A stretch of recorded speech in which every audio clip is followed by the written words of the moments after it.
अस्सलाम वालेकुम जी। Welcome to my channel. कैसे हैं आप लोग? उम्मीद करती हूँ सब खैरियत से होंगे और मज़े में होंगे।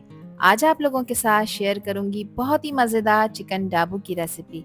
अगर आपको फ्राइड चिकन पसंद है लेकिन उसमें थोड़ा देसी ट्विस्ट देना चाहते हैं तो ये फ्राइड चिकन डाबू की रेसिपी आप लोगों का दिल जीत लेगी। ये न सिर्फ एक पार्टी डिश है बल्कि वीकेंड के लिए भी एक परफेक्ट ट्रीट बन सकती है। ऊपर से क्रिस्पी गोल्डन कोटिंग और अंदर से जूसी और टेंडर चिकन की लज्जत, ऊपर से मसालों का वो परफेक्ट ब्लेंड जो सिर्फ आपको चिकन डाबू में ही मिलेगा। तो फिर रेसिपी को एंड तक देखें। अच्छी लगी तो लाइक भी कर दें और चैनल पर न्यू है चैनल को भी ज़रूर सब्सक्राइब कर लें। तो चलें फिर शुरू करते हैं इसको बनाना। चिकन डाबू बनाने के लिए दोस्तों मैंने ली है 1.5 किलो चिकन, जिसमें मैंने दोनों तरह के पार्ट का इस्तेमाल किया है। इसमें ब्रेस्ट पार्ट भी शामिल है और थाई पार्ट भी शामिल है। चिकन को फिलहाल मैंने अच्छी तरह से वॉश कर लिया है, मगर इसकी हीक और स्मेल को ख़त्म करने के लिए यहाँ मैं इसको एक प्रोसेस से गुजारूंगी, जिसके लिए मैंने आधा कप लिया है सफ़ेद सिरका। सफ़ेद सिरका जब हम चिकन के अंदर ऐड करते हैं तो इससे चिकन की जो एक मखसूस हीक होती है वो ख़त्म हो जाती है। 1 टेबल स्पून भरकर मैं इसमें नमक भी ऐड कर दूंगी। अब अच्छी तरह से नमक और सिरके को आपने मसल मसल के चिकन के ऊपर लगाना है कि इसके हर पीस पे ये दोनों चीज़ें अच्छी तरह से लग जाएं। इस प्रोसेस को करने से चिकन के अंदर जो एक हीक स्मेल होती है वो ख़त्म हो जाती है। जो भी ब्लड या इम्प्योरिटीज़ अगर रह भी जाती हैं जो वॉश होने पे नहीं निकल पाती वो भी ख़त्म हो जाती हैं। तो आप लोग देख सकते हैं मैं किस तरह से इसको इस तरह मसाज करते हुए इसके ऊपर अप्लाई कर रही हूँ ये दोनों चीज़ें। तो इसको रेस्ट देना है 15 मिनट के लिए। हम इसको ऐसे ही छोड़ देंगे, इसमें आपने पानी ऐड नहीं करना। 15 मिनट के बाद जब ये चिकन थोड़ी सी वाइट हो जाएगी, इसका जो पिंक कलर है वो थोड़ा सा सफ़ेद हो जाएगा सिरका और नमक लगने की वजह से, तो इसके बाद मैं इसको बहुत अच्छी तरह से 2 से 3 दफ़ा पानी से वॉश कर लूँगी और इसको हम छन्नी में रखेंगे। चिकन को मैंने वॉश करके छन्नी में रखा था, अच्छी तरह ये यहाँ पर ड्राई हो चुकी है और आप लोग देख सकते हैं कि इसका कलर भी चेंज हो चुका है। तो बस अब इस स्टेज पे हम इसमें मैरिनेशन के लिए कुछ चीज़ें ऐड कर लेते हैं। तो सबसे पहले मैं यहाँ पर नमक का इस्तेमाल करूँगी दोस्तों। नमक जो है हमने पहले ऐड किया था मगर वो नमक धुल के साफ़ हो चुका है, तो 1.5 टीस्पून मैं यहाँ पर नमक ऐड कर रही हूँ। 1.5 किलो चिकन के लिए काफ़ी है, मगर आप लोग अपने टेस्ट के अकॉर्डिंग नमक ऐड करिएगा। इसके अलावा 3 टीस्पून इसमें कुटी लाल मिर्चें भी ऐड करूँगी, क्योंकि ये मसालों से भरपूर चिकन होती है तो कुटी लाल मिर्चों का इस्तेमाल मैंने ज़्यादा किया है। आप लोग चाहें तो इसकी क्वांटिटी अपने टेस्ट के अकॉर्डिंग एडजस्ट कर सकते हैं। 1 टीस्पून इसमें मैं पिसी लाल मिर्चों का भी इस्तेमाल करूंगी। चिकन को एक खूबसूरत कलर देने के लिए 1/2 टीस्पून मैं हल्दी पाउडर का भी इस्तेमाल करूंगी। 1/2 टीस्पून मैं लहसुन का पाउडर ऐड कर रही हूँ। लहसुन का पाउडर नहीं है तो इसका पेस्ट भी आप ऐड कर सकते हैं। इसके अलावा 1/2 टीस्पून मैं अदरक का पाउडर भी ऐड कर रही हूँ। अदरक और लहसुन का पाउडर नहीं है तो कोई इशू नहीं है, आप इसका पेस्ट भी इसमें ऐड कर सकते हैं, जो कि आपने 1 टीस्पून ऐड करना है। 1 टीस्पून इसमें ज़ीरा पाउडर ऐड किया है मैंने और 1 टेबल स्पून भरकर ऐड किया है पिसा हुआ धनिया पाउडर। इसके अलावा चिकन को अच्छा कलर देने के लिए मैं फूड कलर भी यूज़ कर रही हूँ, जो कि 1/4 टीस्पून है। जर्दा कलर मैंने इस्तेमाल किया है। यहाँ मेरे पास टाटरी है, ये 1/4 टीस्पून ऐड कर रही हूँ। इससे चिकन गलेगी भी, दूसरा इसका फ्लेवर अच्छा आएगा। है तो ऐड करिएगा, अदरवाइज आप स्किप कर सकते हैं। 1/2 टीस्पून इसमें मैंने सफ़ेद मिर्चों का पाउडर ऐड किया है। इसके अलावा लेमन जूस ऐड कर रही हूँ, जो कि 2 टेबल स्पून है। ये भी चिकन को गलाने में हेल्प करेगा। लेमन जूस नहीं है तो आप सफ़ेद सिरका भी ऐड कर सकते हैं। 200 ग्राम दही है, गाढ़ा वाला दही मैंने इसमें इस्तेमाल किया है। अब इन तमाम चीज़ों को हम चिकन के ऊपर अच्छी तरह से लगाएंगे। अब हाथों से मसल मसल के आपने चिकन को बहुत अच्छी तरह से मसाला लगाना है, ताकि ये मसाला चिकन के अंदर तक एब्जॉर्ब हो जाए।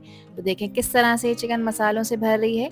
ये मैरिनेशन का ही स्टेप इस चिकन को सबसे ज़्यादा ख़ास बनाता है, क्योंकि इसी से ही चिकन में वो लज्जत और वो फ्लेवर आता है जो कि आपके हर बाइट को बहुत ज़्यादा टेस्टी बनाता है।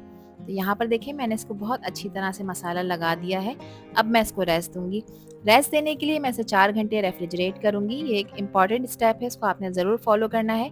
टाइम नहीं है अगर आप लोगों के पास, तो फिर भी आपने इसको कम से कम 2 घंटे के लिए इसको लाजमी मैरिनेट करना है, ताकि ये मसाले इसके अंदर तक रच बस जाएँ।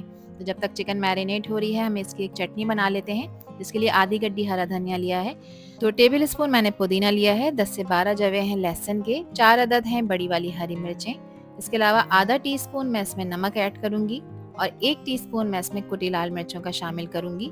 मिर्चों की क्वांटिटी आप लोग अपने टेस्ट के अकॉर्डिंग एडजस्ट कर सकते हैं। 2 टेबल स्पून इमली लेके उसको मैंने आधे कप पानी में भिगोया था। उसके बाद इसका पल्प निकाल लिया है और उसको मैंने अच्छी तरह से छान लिया है। ये भी हम इसके साथ ब्लेंड करेंगे। इन तमाम चीज़ों को ब्लेंडिंग जग में हम डाल देंगे। अब आपने पानी ऐड नहीं करना। तो यहाँ पर देखें एक ज़बरदस्त सी हमारी चटनी बनकर तैयार है, जो कि इस चिकन डाबू का फ्लेवर और भी ज़्यादा इन्हेंस कर देगी। आप इस मज़ेदार चटनी को दूसरे खानों के साथ भी इंजॉय कर सकते हैं। 4 घंटे हो चुके हैं, मैंने इसको रेफ्रिजरेटर से निकाला है। चिकन अच्छी तरह से मैरिनेट हो गई है। जो हमने दही इसमें ऐड किया था उसने और चिकन ने अपना पानी थोड़ा-सा रिलीज़ किया है। अब यहाँ पर इसकी ख़ास कोटिंग कर रहे हैं दोस्तों, जिसके लिए मैंने 3/4 कप लिया है मैदा। आधा कप इसमें मैं बेसन का भी इस्तेमाल करूँगी। अच्छी तरह से फैलाकर डालेंगे इसको।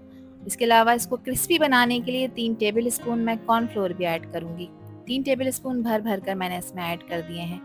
अब अच्छी तरह से इन तीनों चीज़ों को आपने चिकन के ऊपर लगाना है। लेकिन चिकन और दही पानी रिलीज़ करेंगे तो इसमें ऊपर से हमें पानी डालने की नीड नहीं है। लेकिन फिर भी अगर आपको ये ज़्यादा स्टिकी लगे तो आप इसमें 1 से 2 टेबल स्पून सिर्फ पानी ऐड कर सकते हैं, ज़्यादा पानी ऐड नहीं करना। अब इन तीनों चीज़ों को चिकन के ऊपर अच्छी तरह से अप्लाई करेंगे और यहाँ इसको मिक्स करते हुए ये मुझे थोड़ी सी थिक लग रही थी, तो इसको सेट करने के लिए मैं इस पे 1 टेबल स्पून पानी का ऐड करूँगी ताकि ये थोड़ी सी सेट हो जाए। 1 या 2 टेबल स्पून ही पानी का इस्तेमाल करना है आपने दोस्तों, वरना ये मैरिनेशन पतली हो जाएगी, इससे ज़्यादा पानी आपने ऐड नहीं करना। और हाथों को जेंटली चिकन को प्रेस करते हुए इस मसाले को आपने चिकन के हर पीस पर लेकर जाना है। ये इंश्योर करेगा कि मसाला सिर्फ चिकन के ऊपर ही नहीं लग रहा, बल्कि ये इसके अंदर तक जा रहा है और इसकी खुशबू आपको बता देगी कि ये डिश कितनी ज़बरदस्त होने वाली है। चिकन डाबू की स्पेशलिटी है कि इसके ऊपर सफ़ेद तिल का इस्तेमाल किया जाता है। फ्राई करने से पहले इसके ऊपर सफ़ेद तिल होते हैं जो कि स्प्रिंकल किए जाते हैं। तो यहाँ पर हर पीस पर मैं इस तरह से सफ़ेद तिल लगा रही हूँ और ये तिल आपने चिकन की दोनों साइड पर लगाने हैं, इसलिए मैंने एक ट्रे में चिकन के पीसेस को अलग कर लिया है। अब इस तरह से देखें मैंने इसके ऊपर तिल लगाए हैं।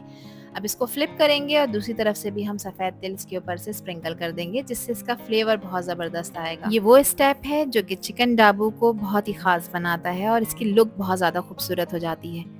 अब यहाँ पर एक अहम स्टेप शुरू हो जाता है, वो है इसको फ्राई करने का। तो इसको फ्राई करने के लिए 2 मिनट पहले मैंने मीडियम फ्लेम पे ऑयल को गर्म होने रख दिया था। ऑयल को आपने मीडियम गर्म करना है, ना बहुत ज़्यादा तेज़ गर्म हो और ना बहुत ज़्यादा हल्का गर्म। तेज़ गर्म होगा तो चिकन डालते के साथ ही जल जाएगी, अंदर से भी कच्ची रह जाएगी और हल्का गर्म होगा तो उसके ऊपर जो कोटिंग है वो उतर जाएगी। 1 बाय 1 करके चिकन का एक बैच मैं ऑयल में आहिस्ता-आहिस्ता डाल दूँगी। या आप इंश्योर करिएगा कि ऑयल इवनली कवर कर रहा हो हर पीस को। चिकन को ओवर क्राउडेड मत करिएगा ताकि हर पीस को अच्छी तरह से फ्राई होने का मौका मिल जाए। 1 से 1.5 मिनट तक चिकन को ऑयल में डालने के बाद आपने इसे टच नहीं करना, चलाना नहीं है, पलटना नहीं है। 1 से 1.5 मिनट हो जाए और इसकी जो क्रिस्पी कोटिंग हमने लगाई है वो थोड़ी सी फर्म हो जाए, उसके बाद फिर आप इसे चलाएं, इसे फ्लिप करें ताकि सब तरफ से अच्छी तरह से प्रॉपर फ्राई हो जाए। तो यहाँ 1 से 1.5 मिनट हो गया है, मैं इसकी साइड चेंज कर रही हूँ ताकि ये दूसरी तरफ से भी अच्छी तरह फ्राई हो जाए और आप देखें कितना ज़बरदस्त क्रिस्पी गोल्डन डाबू चिकन हमारा फ्राई होता जा रहा है। वो परफेक्ट चिकन फ्राई है जो कि हर बाइट में क्रिस्पी और जूसी फ्लेवर देगा। तो थोड़ा सा पेशेंस अब आपको रखना होगा, चिकन को गोल्डन ब्राउन होने तक फ्राई होने दें। चिकन के जो पीस हमने इसमें ऐड किए हैं वो बिल्कुल कच्चे हैं, तो इसका टोटल फ्राइंग टाइम जो है वो 8 से 10 मिनट है। 8 से 10 मिनट मीडियम लो फ्लेम पे आपने इसे फ्राई करना है ताकि चिकन अंदर तक गल जाए, ऊपर से अच्छी क्रिस्पी गोल्डन हो जाए और अंदर से जूसी और टेंडर हो जाए। आहिस्ता आहिस्ता चिकन के हर पीस पे खूबसूरत गोल्डन ब्राउन कलर आता जा रहा है। और अगर इस स्टेज पर आप लोगों को ये वीडियो पसंद आ रही हो तो वीडियो को लाइक कर दें और चैनल को भी सब्सक्राइब कर लें और वीडियो को फ्रेंड्स एंड फैमिली में भी शेयर किया करें। आप सभी लोगों का दिल की गहराइयों से बेहद शुक्रिया। तो चिकन को फ्राई करते हुए यहाँ 10 मिनट हो चुके हैं और ये मुकम्मल फ्राई हो चुकी है। यहाँ पर आप इसकी लुक चेक करें, माशाल्लाह कितना ज़बरदस्त इसका कलर आया है। इसका क्रिस्पी और गोल्डन ब्राउन टेक्सचर आप चेक करें, बस यही तो हमें चाहिए था। अब एहतियात के साथ तमाम पीसेस को ऑयल से निकालें और इसको निकाल कर किसी पेपर टॉवल पर रखें ताकि पेपर टॉवल इसका एक्सेस ऑयल एब्जॉर्ब कर ले। इसकी क्रिस्पी कोटिंग और अंदर से जूसी चिकन ही इस डिश का चार्म है। देखें कितना ज़बरदस्त लग रहा है। आप देखिए जब आप इसे सर्व करेंगे तो हर बाइट में आपको मिलेगा परफेक्ट क्रंच और फ्लेवरफुल चिकन का मज़ा। तो चिकन को थोड़ा सा ठंडा होने दें ताकि ये सर्व करने के लिए रेडी हो जाए। तो बस तैयार है हमारा बहुत ही ज़बरदस्त super crispy super tasty chicken Dabu, जिसको मैंने सर्व किया है मज़ेदार इमली की चटनी के साथ और फ्रेश सैलेड के साथ, जो कि मेरे ख्याल से इसका बेस्ट कॉम्बो है। आप इसे पराठे के साथ इंजॉय करें, सादा रोटी के साथ इंजॉय करें या आप इसे चावलों के साथ इंजॉय करें। ये आपके हर बाइट को बहुत ही ज़्यादा फ्लेवरफुल बना देगा दोस्तों। अब एक पीस मैं आपको चेक करा देती हूँ। देखिए इसकी क्रिस्पी कोटिंग है ऊपर से और अंदर से बिल्कुल जूसी और टेंडर बनकर तैयार हुआ है। तो फिर रेसिपी ट्राई करें और मुझसे शेयर करें अपना एक्सपीरियंस कि आप लोगों ने कैसा चिकन डाबू बनाकर तैयार करा। आई होप कि ये रेसिपी और वीडियो आप लोगों को पसंद आई होगी। पसंद आई हो तो कमेंट सेक्शन में अपना प्यारा सा फीडबैक लाजमी शेयर करिएगा। आपके प्यारे और खूबसूरत से कमेंट का मुझे इंतज़ार रहेगा। आपसे फिर मिलूंगी इंशाल्लाह एक न्यू वीडियो में एक न्यू रेसिपी के साथ। जब तक हादिया को दीजिए इजाज़त। अपना बहुत सारा ख्याल रखिएगा, अपनों का भी ख्याल रखिएगा और मुझे भी अपनी प्यारी दुआओं में याद रखिएगा। अल्लाह हाफिज़, अल्लाह निगहबान।